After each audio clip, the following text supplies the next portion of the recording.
माँ शक्ति के अनेकों रूप हैं और हर रूप हमको कुछ ना कुछ सिखाता है।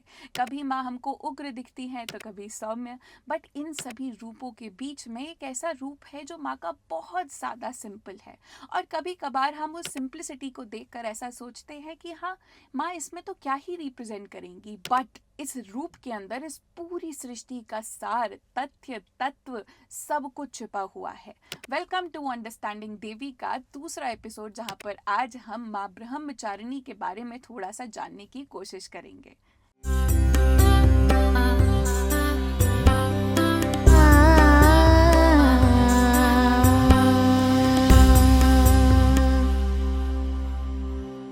नमस्ते, प्रणाम, हार्दिक अभिनंदन। आप सुन रहे हैं सूजी बोले। स्वाचक कन्या का नाम इशिता है और आज हम समझेंगे माँ ब्रह्मचारिणी के बारे में थोड़ा सा, उनकी आइकॉनोग्राफी में थोड़ा सा डेल्व इन करने की कोशिश करेंगे ताकि हम ये जान सकें कि एक कमंडल जो कि माँ के एक हाथ में है और दूसरे हाथ में जो जप माला है वो कैसे सृष्टि के सार को रिप्रेजेंट करते हैं।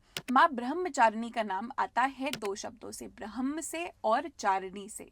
ब्रह्म का अर्थ तो वही है जो सर्वत्र है, सर्वज्ञ है, जो हर जगह प्रेजेंट है, जो सबसे बड़ा सत्य है, चाहे हम उसे परब्रह्म के रूप में कहें या फिर आदि शक्ति के रूप में या परमात्मा के रूप में। उनका जो ज्ञान है वही यहाँ पर ब्रह्म है। दूसरी ओर हम देखते हैं चारिणी को। चारिणी आता है चर्य धातु से, जिसका अर्थ होता है जाना या ले जाना। तो जो माँ का रूप हमको ब्रह्म की ओर ले जाता है वही माँ ब्रह्मचारिणी है। अब ब्रह्मचारिणी सबसे ज्यादा सिंपलिस्टिक वे में हमको दिखाई जाती हैं। बेसिकली जब हम इनको आश्रम व्यवस्था में प्लेस करने की कोशिश करते हैं तो आश्रम व्यवस्था में माँ जो है वो ब्रह्मचर्य के दूसरे स्टेप में होती है। सबसे पहला स्टेप था माँ शैलपुत्री का, जिनके बारे में हमने वीडियो रिसेंटली अपलोड करी है। अगर आपने नहीं सुनी है तो आप जाकर सुन सकते हैं। शैलपुत्री जहाँ पर वो एक छोटी सी पुत्री होती है, उसके बाद वो रूप रखती है एक स्टूडेंट का, जहाँ पर वो ज्ञान अर्जन करने के लिए, तपस्या करने के लिए निकलती हैं। और इसके बाद माँ का चंद्रघंटा रूप आता है जहाँ पर वो गृहस्थ में प्रवेश करती हैं। बट आज हम बात करेंगे माँ ब्रह्मचारिणी के बारे में कि कैसे वो इस पूरे जगत को अपने अंदर सीमित करे हुए हैं। जब आप माँ के इस रूप की ओर देखते हैं तो आपको बस दो चीजें दिखाई देती हैं, माँ के हाथ का कमंडल और जपमाला। अब यूजुअली जितनी भी कथाएं हम सुनते आ रहे हैं हमारे साहित्य की, हमें पता चलता है कि एक कमंडल और जपमाला हमें ऋषि मुनियों के पास ही दिखता है। तो ये रिप्रेजेंट करता है तपस्या के मार्ग को, क्योंकि ऋषि मुनि तपस्या करते थे। वैसे ही माँ ब्रह्मचारिणी जो है वो तपस्या के मार्ग का प्रतीक है। अब तपस्या सिर्फ और सिर्फ एक प्रकार की नहीं होती, अनेकों प्रकार की हो सकती है, चाहे वो कर्म की हो, ज्ञान की हो, भक्ति की हो, किसी भी प्रकार की हो। बट माँ आपको तपस्या का मार्ग लेने के लिए मोटिवेट करती हैं और वो कमंडल और जपमाला उसी का प्रतीक होता है। बट स्टोरी यहाँ पर खत्म नहीं होती है। जब हम माँ के कमंडल को देखते हैं तो वो इस पूरे जगत को अपने अंदर धारण करे खड़ा है। बेसिकली जब हम पंचानन शिव की 5 शक्तियों की बात करते हैं कि शंकर भगवान अपनी 5 शक्तियों के थ्रू इस पूरे ब्रह्मांड का संचालन करते हैं, संहार करते हैं, स्थिति शक्ति से इसको होल्ड करके रखते हैं, अनुग्रह शक्ति से हम सबको आशीर्वाद देते हैं, ज्ञान देते हैं, और तिरोधन से वो वापस से सब कुछ अपने अंदर लेकर इस सृष्टि को फिर से शुरू करते हैं। वैसे ही माँ की भी 5 शक्तियां बताई गई हैं और उसमें से जो स्थिति शक्ति होती है वही ये कमंडल रिप्रेजेंट करता है। जब आप इस पिक्चर की ओर देखेंगे तो आपको दिखाई देगा कि ब्रह्म से लेकर भूलोक तक और भूलोक से लेकर पाताल तक ये पूरी सृष्टि जो है वो गर्भोदक सागर या फिर ग्रेट ओशन के ऊपर टिकी हुई है।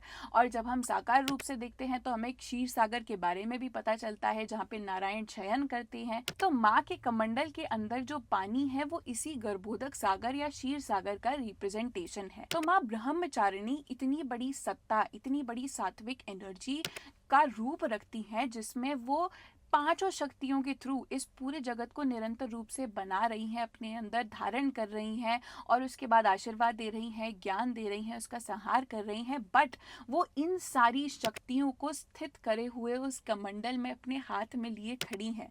मतलब इस पूरी सृष्टि का जो प्रोसेस है निरंतर रूप से टूट कर वापस से बनने का, उस पूरे ही प्रोसेस को माँ अपने कमंडल में लिए खड़ी है।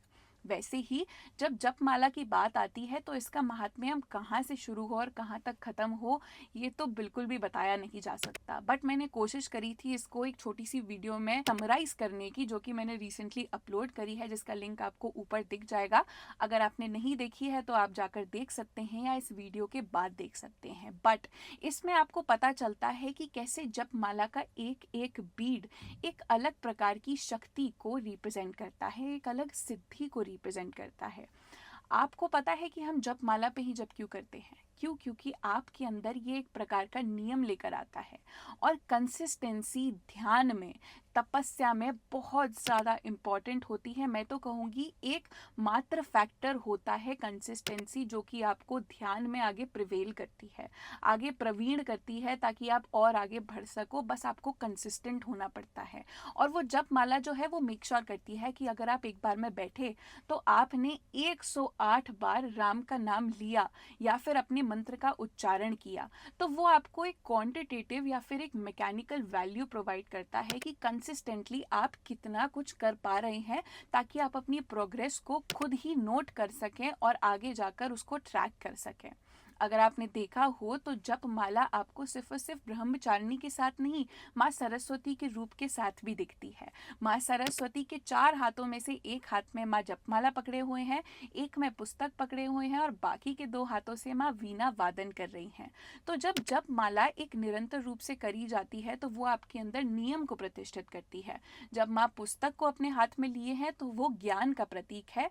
तो जब पुस्तक से लाया हुआ ज्ञान जपमाला के नियम से मिलता है तो योग प्रकाशित होता है, और वही योग माँ का वीणा होता है। क्योंकि संगीत एक ऐसा योग है जो कि आपके अंदर की ज्ञान की मधुरता को साक्षात रूप से बाहर लेकर आता है और उस मधुरता को दूसरों तक पहुंचाता है और दूसरों को तृप्त करता है। तो ऐसे ही माँ ब्रह्मचारिणी जो है वो कमंडल में तो इस पूरे ब्रह्मांड को लिए खड़ी ही है, बट साथ में वो जपमाला के साथ हमको एक रास्ता बताती है कि तपस्या के मार्ग का जो सबसे पहला सबसे बेसिक फैक्टर होता है वो होता है कंसिस्टेंसी, और कैसे यही तपस्या आपको आगे जाकर सिद्धि दात्री बना देती है। एक ऐसी शक्ति जो कि सिर्फ सिद्धियां प्रदान करती है, महागौरी बना देती है, कात्यायनी काल रात्रि बना देती है, जो किसी भी शत्रु का, किसी भी असुर का दमन कर सकती हैं, उनका मर्दन कर सकती हैं। बट माँ ब्रह्मचारिणी जो रिप्रेजेंट करती है ना, वो मैं आपको एक पर्सनल एक्सपीरियंस से बताती हूँ। एक बार मैं स्कूल में गई थी जहाँ पर हम सारी साहित्य की कथाओं का श्रवण करते हैं, बच्चों को समझाने की कोशिश करते हैं कि कथाओं के पीछे का असली तात्पर्य, असली तथ्य क्या है। तो स्कूल में एक बच्चे ने मुझसे पूछा था कि इतना बड़ा ब्रह्मांड है मैम, इतने सारे यूनिवर्स हैं, मल्टीवर्स की बात होती है, अनंत ब्रह्मांड है, उस ब्रह्मांडों में से एक पृथ्वी है, उस पृथ्वी में इतने सारे लोग रहते हैं, इतने सारे देश हैं, उसमें से मैं एक छोटा सा बच्चा हूँ, तो मेरा एग्जिस्टेंस कैसे मैटर करता है? क्या मैं जो करूँगा वो कुछ इम्पोर्टेंस भी होल्ड करता है? तो मैंने उसको कहा था कि जब आप साहित्य को पढ़ते हो ना, आपको एक छोटी सी बात समझ में आती है जो काफ़ी होती है, जो है कि जो लाइफ की जर्नी है वो अपने आप को इस ब्रह्मांड में ढूंढना नहीं होती, इस पूरे ब्रह्मांड को अपने अंदर ढूंढने की होती है। और माँ ब्रह्मचारिणी आपको यही समझाती है कि जिस पर ये पूरा ब्रह्मांड टिका हुआ है, माँ उसी सागर को अपने कमंडल में लिए खड़ी है। तो इम्पॉर्टेंट ये है कि आप अपने अंदर की सक्षमता को और बढ़ाओ, उसको रियलाइज करो, अपनी कॉन्शियसनेस पे काम करो, ताकि आप भी अपने जीवन के सार को दूसरों से कंपेयर ना करो, बल्कि इस पूरे ब्रह्मांड को अपने अंदर देख कर, समझ कर, पूर्ण महसूस करो और पूर्णता का भाव अपने अंदर धारण करो। Interesting right? आज के लिए तो बस इतना ही। जल्द मिलते हैं माँ के तीसरे रूप के व्याख्यान के लिए। मेघ शक्ति बी विद यू। नवरात्रि की आप सभी को हार्दिक शुभकामनाएं।